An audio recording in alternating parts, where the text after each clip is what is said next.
Well, thanks for coming. Good to see everyone, and happy Thanksgiving to you and your families.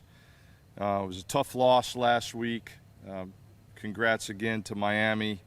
It was a really good back and forth kind of game, and at the end of the day, I think they were able to manage and overcome adversity better than we did. We got off to a great start on defense. That seems like a fairly common theme this year. And then we managed to take an early lead with the field goal. We had a chance to make that a touchdown, didn't get that done. So we've got to continue to work on our ability to finish drives in the red zone with touchdowns.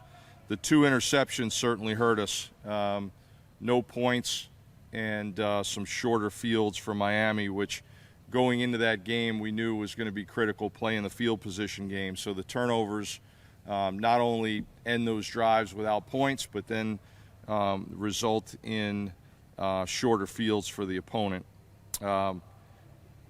Malin White comes up with a huge sack on one of those turnovers. Following that drive, we hold them to a field goal. We use our first timeout with under 2 minutes left in the half, and then turn around and put together just a magnificent 2-minute drill for the touchdown to cut it to a 1-score game. 1:51 left, I believe, when we took over. Some really good stuff on that drive. Roberson scrambled a couple times, and then a beautiful throw to Vic Snow for the touchdown. We come out in the second half and finish a great drive with a Roberson to Gay things touchdown to tie it 17-all. Turn around, get another stop, go right down the field, and then just absolutely get derailed by a bad snap that rolled back 20, 25 yards, and we settled for a field goal right there. But we still got the lead for the second time in the game. Not a big lead, but a lead. And there were 195 plays in that football game. And when you look from play 115 to play 138, there was just a segment in there of 20 to 25 plays where we didn't play well enough, and in all 3 phases. The rest of the game, we played well enough to win, particularly on defense and special teams. You had the bad snap. We gave up an explosive run for a touchdown. We had a 3rd and 5 slant that was absolutely wide open, and we didn't throw it. So we have to punt right there. And then another 3 and out, and we give up a big punt return. And that really flipped the script right there. And on that punt return, some of our most reliable guys that have played extremely well on that unit all year were just flat out of position to do their job. So, we've got great kids. They have been resilient and stayed the course. The effort is off the charts. We actually exceeded the effort based on the GPS numbers in that Miami game than even the game at Minnesota in the opener. So here we are, week 11, and the effort that we're getting and where their bodies are at, just being able to give that kind of output, they certainly care a lot, and they're certainly trying. But these lapses in focus and an inability to seize momentum at times has hurt us. So it's going to be quite an off-season project for me. My wheels have already been turning about what I can do better and what I can do differently in February, in March, in April to try to make this better moving forward. But in the short term, we got another opportunity here for this group to play 60 minutes together, and we've got a really good OU team coming in. They're going to be a big challenge for us. I've got tremendous respect for their program. They're an experienced team. They're battle-tested. Just have always had a lot of respect for this team and this program, going back to my days at Ball State and when I used to coach against the great Frank Solich. Their offense is very efficient, just very impressive to watch. They've got an identity. They do what they do very well. It's 11 personnel, it's 10 personnel, it's 12 personnel. They're going to get up there and try to control the clock. They're going to check plays at the line of scrimmage so that they don't waste plays and get to the best play. They're very rarely going backwards. They're number one in the MAC in rushing, almost 217 yards per game, and that's who they are. Quarterback Parker Navarro, redshirt senior who's got a championship ring to his credit. He is hard to bottle up. You watch all these different games, and there's times you think, all right, you got him stopped, you got him sacked, and he is spinning out and scrambling and just making things happen. I think he's just a great college quarterback. I'll tell you what, this guy should be able to go back to Athens, Ohio the rest of his life and never pay for a beer. He's got 21 first downs via scrambles and then countless explosives as well. Their running back, number 5, Bangura, has got 1,000 yards rushing already. He's a physical downhill rusher. He's a slashing rusher. When he gets north and south, and particularly when he gets to the second level, he is very dangerous. He's had explosive runs on a weekly basis. Their backup, number 6, Brune, is also a quality running back. Nice 1-2 punch with Bangura. Big tight end in number 85, Mason Williams, 260-pound guy that's a physical blocker. The veteran O-line is very, very cohesive. They've got athletic tackles. They block movement very well. And then number 7, Chase Hendricks, is definitely one of the most explosive receivers in the conference, and they do a really good job of targeting him, particularly on third down. So this is a team that I mentioned runs it well, gets themselves into a lot of third and shorts, third and mediums that they can convert, even fourth and shorts. They do a nice job scoring touchdowns in the red zone. It's a lot of zone runs, downhill runs, quarterback runs, and then the passing game's a mix of drop back, play action pass, quick throws, screens. So it's a really, really nice offensive package that they operate. The defense plays very hard, very cohesively, fun to watch. They play hard, they play smart. There's a lot of movement. They're a 4-down base. They'll get into some 3-down as a change-up. One of the first things I always do getting ready for an opponent is I watch their field goal block unit, which is essentially their defense, right? Some teams might sub a guy or two in for field goal block, but it's typically the first defense. And you watch the effort that these guys give, even on a PAT, all right, to try to block a kick, and it says a lot about the zeal of their defense, and these guys certainly have it. Good amount of pressure and twists on base downs. They'll bring edge pressure, they'll bring interior pressure. They're majority one high safety, but it's a fair amount of two high safety, quarters coverage as well. Crable 12 and Luckman 15 are like bookend defensive ends. They're both in the 6'3", 245 range, both very active. They play 3 guys predominantly on the inside, 10, 44, and 97. Those guys are very active, very good movement guys, hard to stay attached to on the inside. And then Freese and Christopher, 27 and 30, are 2 very instinctive linebackers. Really impressed with their nickel, Thomason, number 22. I think he's a veteran all-conference type player. 5, Williams, is a safety who's built like a linebacker. I think he's listed at almost 220 pounds. So when they come down from those one high safety looks and try to get that extra safety into the box as an extra hitter, that's often going to be number 5. And then 7 and 9 are both older, experienced corners. So very, very good team defense. And you can tell these guys have been in the same system for a long time, well coached and on the same page. Special teams, very strong return game. very similar to what we've seen in recent weeks from Bowling Green and Miami. Their kick returners are their two top tailbacks, so they're not afraid to play high-end guys back there. Bangura had a 97-yarder that was really the difference in the game against Miami, Ohio a couple of weeks ago. And then Hendricks, the wideout, is their punt returner, and he shows a lot of explosiveness there as well.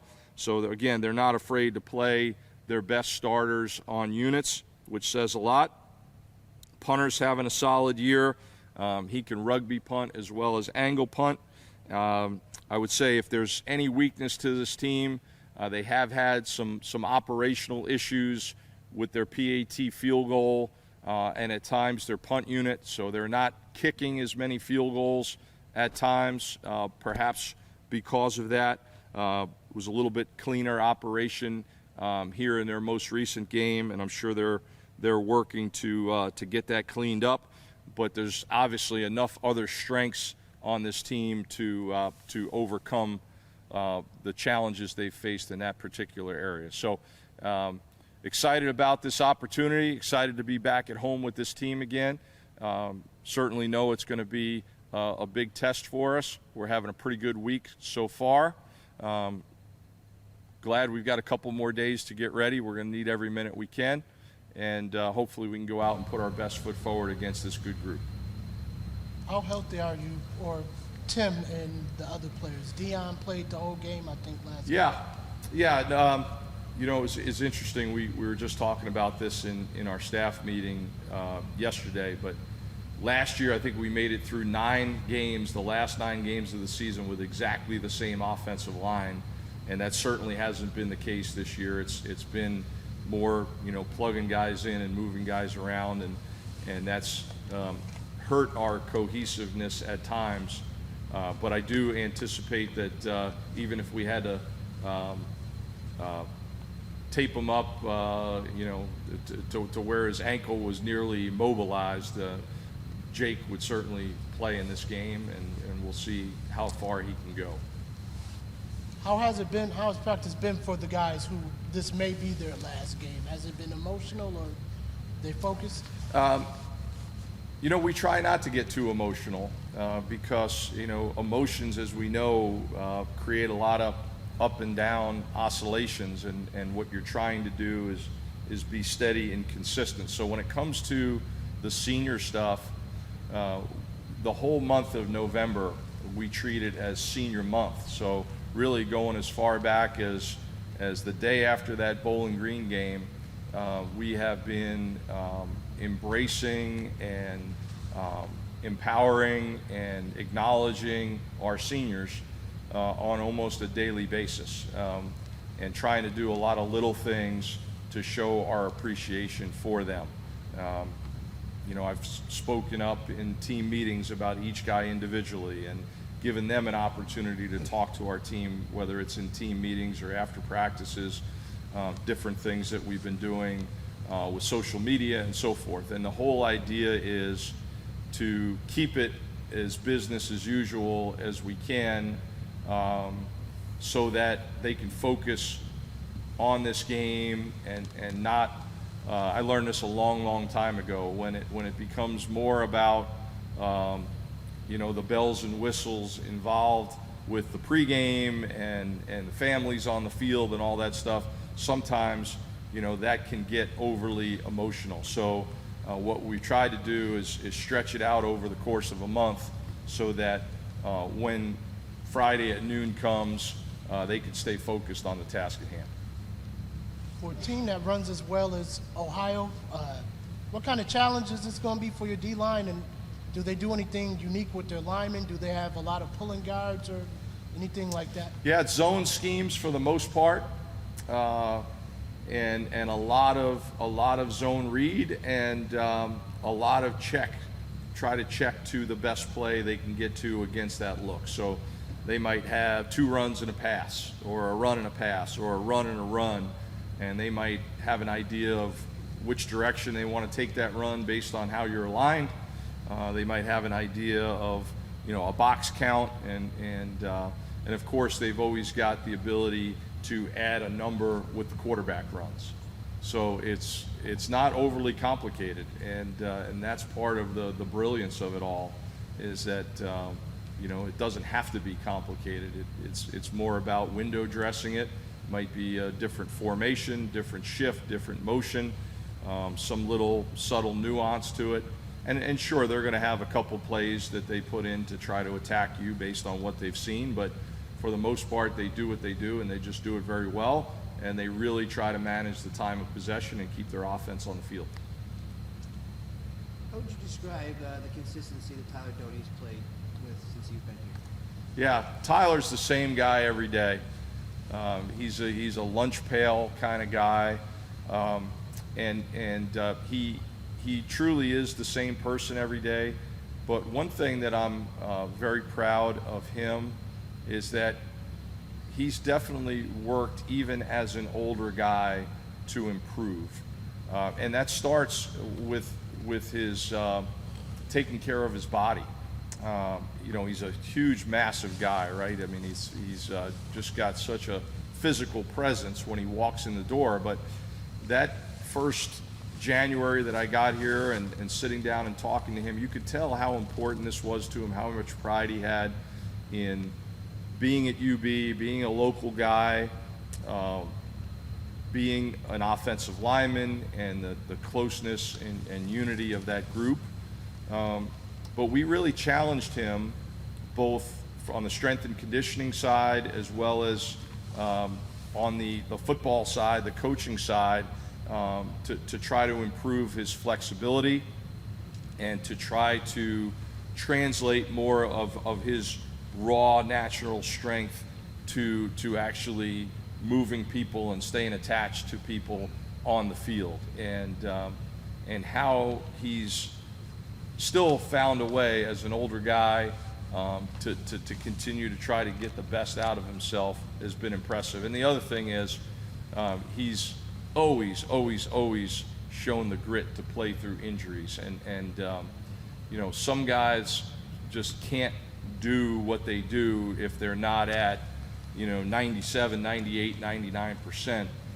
Tyler is a guy that has proven time and time again that even if he's a little bit beat up, he's there in the trenches on a daily basis. He's always going to find a way to keep himself in the lineup and to keep forging ahead. Pete, it sounds like it's going to be a very Buffalo weather day Friday, maybe some snow, some wind, maybe a little bit of both. How do you try to prepare your team for that, to use it as an advantage? Well, you're much further ahead on the weather report than I am. I think I've been so engrossed in preparation for this good team we're playing. But as we get closer to game day, we'll certainly look at that. We've been outside this week. The weather has actually been fabulous. So if it's going to take a turn, I guess it was only a matter of time. But taking care of the football becomes critical in those moments, right? Having great ball security, and we'll deal with it, whatever it is. The guys won't blink. I'll be bundled up as I always am, but yeah, we'll just take what comes, and that's football this time of year, especially in this part of the country. Ohio's QB has 9 interceptions. What's it like coaching a defensive backfield when they're going up against a quarterback with that many interceptions? Are they anxious for a matchup like that? I would just say that he's very, very confident, and he's a proven winner. He's shown an ability to scramble and make things happen. And every once in a while, when you have all of that confidence about you, sometimes you can be a little overzealous. And I think there's been a couple moments where that's resulted in an interception. But I think Navarro has made so many plays to change games for them, and gotten so many, whether it's designed runs or great throws down the field, or even unscripted stuff that happens via scrambles. I think it's been predominantly good over bad. Now, if somehow you can find a way to pick one of those balls off, whether it's on a drop back pass or a scramble, if he tries to get it down the field, after a scramble, obviously that's a big deal for us if we can make that happen. And it's very, very important, and we coach constantly, not just playing a dynamic guy like this, but we coach constantly how to react when there's a scramble. And it's really, really important that our defense is able to ad-lib and execute when those moments come. All right, thank you. Thank you.